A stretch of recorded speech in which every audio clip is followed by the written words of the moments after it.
Here is Mayor Walsh, District Attorney Dan Conley, Superintendent-in-Chief William Gross, Superintendent Greg Long, who's head of our investigative services, and Pat Rose, who's head of the Boston Police Patrolmen's Association, and Reverend Mark Scott, who's here representing the clergy.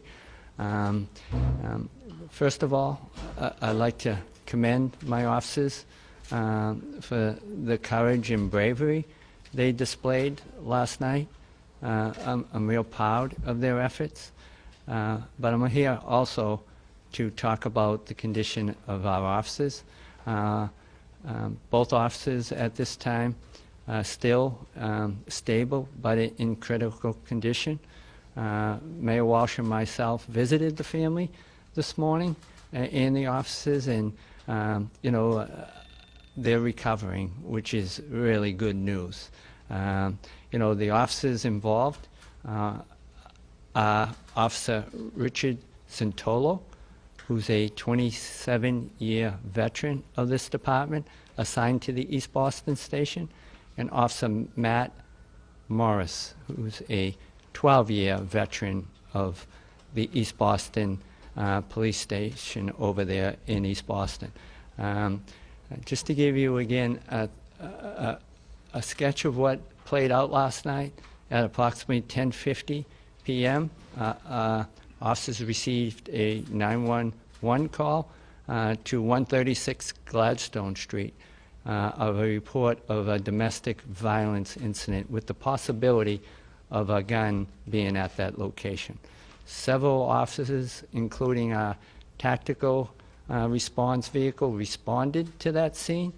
When the officers arrived, they were met by a victim at the door who had claimed that his roommate had pulled a large knife on him.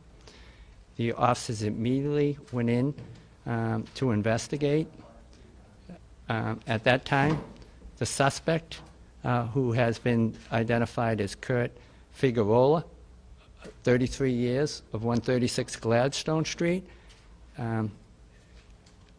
displayed what we believe to be a tactical shotgun at that time and began firing at the officers. At that time, two officers, Officer Santolo and Officer Morris, were hit. Several other officers, on hearing the gunfire, without hesitation, ran into that premise. They began to engage in an exchange of gunfire. Several other officers, immediately with the gunfire going on, moved quickly to the two wounded officers, quickly removed them from the line of fire, and got them out of that premises. Officers inside, while on the ground in a prone position, continued to exchange gunfire. The suspect in question was neutralized, and the threat was discontinued. Officers, in the meantime, rendered emergency first aid to the two officers. Officer Morris was hit in one of his main arteries in his leg. The officers were quick to put their hands as well as apply a tourniquet, which doctors later say probably saved his life. While officers also gave immediate first aid to Officer Santolo.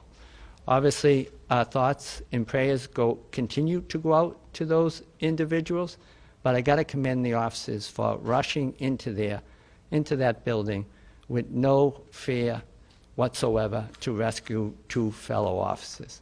Again, I can't say enough about the outpouring of support from everybody, from the Cardinal to senators and to everyone this morning, hoping and praying for our officers. I obviously want to thank Mass General and the staff down there for the care. I think we're very fortunate here in the city to have such great hospitals. I want to thank Tufts New England Medical for treating 9 of our officers who were also suffering from stress and minor injuries. But we're very fortunate. In fact, when one of the doctors was briefing us, he said, "You're very fortunate that the patron saint of police, St. Michael, was looking down on these two officers." Again, tremendous care. We're still praying in this condition, and we're hoping they make a full recovery.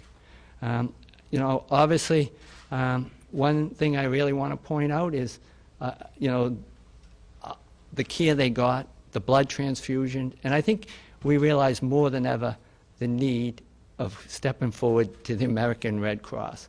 If it wasn't for the blood that both officers were giving quickly last night, I don't think both officers would have survived. So we're going to work with the Boston Police Patrolmen's Association and the Red Cross, and within the next week or two, really put out the need for people to give blood, because due to that last night, our officers really made it through the night. And so at this point, again, I'm very thankful the officers appear to be recovering. Still critical. Obviously, the first 48 hours are the most critical, and you know, please keep them in their prayers. So, you know, with that, we'll answer some questions later, but I want to introduce Mayor Martin Walsh to say a few words.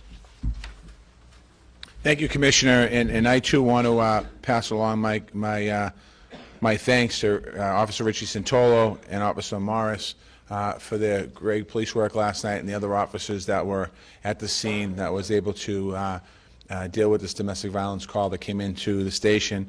Mass General Hospital, the staff there, and Tufts University, Tufts Medical Center, the staff there were incredible last night and today, this morning when we went over there. And the East Boston community, the people, when this scene began to unfold in East Boston, people thought there was rumors that there were somebody on the loose, and the East Boston community came together and was very supportive of the police work until they were able to move beyond that rumor.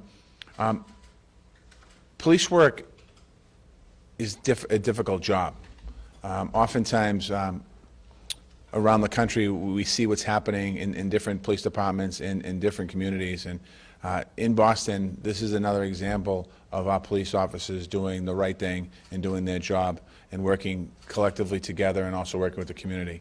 One of the things that struck me last night in particular, but this morning as well, Officer Santola and Morris's family.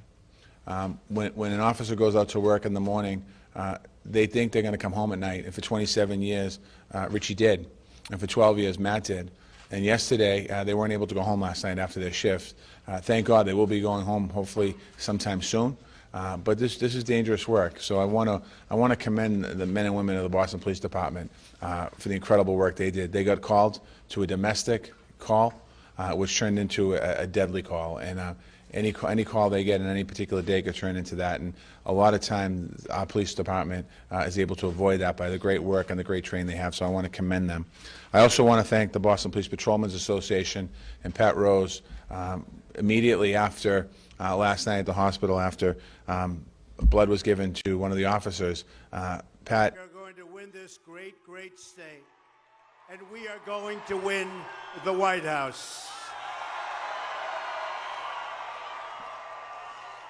Our movement is about replacing a failed and corrupt, and when I say corrupt, I'm talking about totally corrupt, political establishment with a new government controlled by you, the American people. There is nothing the political establishment will not do, no lie that they won't tell, to hold their prestige and power at your expense, and that's what's been happening. The Washington establishment and the financial and media corporations that fund it exist for only one reason: to protect and enrich itself. The establishment has trillions of dollars at stake in this election. As an example, just one single trade deal they'd like to pass involves trillions of dollars controlled by many countries, corporations, and lobbyists. For those who control the levers of power in Washington, and for the global special interest, they partner with these people that don't